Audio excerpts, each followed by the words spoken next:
अबे मला आजच कळलं बे, आपल्या पुण्यामध्ये मिळते कोल्हापूरची भेळ आणि पाणीपुरी.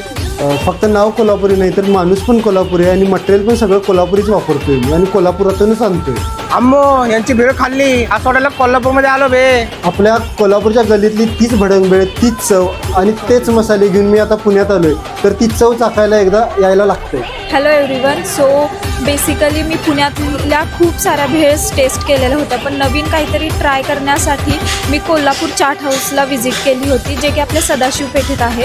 आणि तिथल्या भेळची टेस्ट मला खूप छान आवडली आणि आता मी आणि माझं फ्रेंड सर्कल रेग्युलर बेसिसवरती भेळ खाण्यासाठी कोल्हापूर चाट हाऊसला व्हिजिट करत असतो.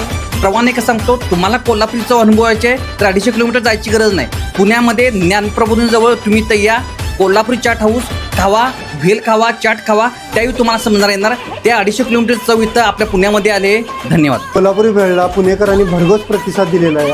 अबे मला आजच कळलं बे, आपल्या पुण्यामध्ये मिळते कोल्हापूरची भेळ आणि panipuri.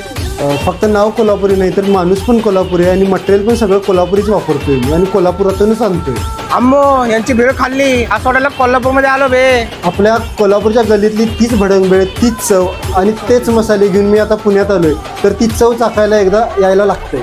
Hello everyone. So basically मी पुण्यातल्या खूप साऱ्या भेळ्स टेस्ट केलेल्या होत्या, पण नवीन काहीतरी ट्राय करण्यासाठी मी कोल्हापूर चाट हाऊसला व्हिजिट केली होती, जे की आपल्या सदाशिव पेठेत आहे.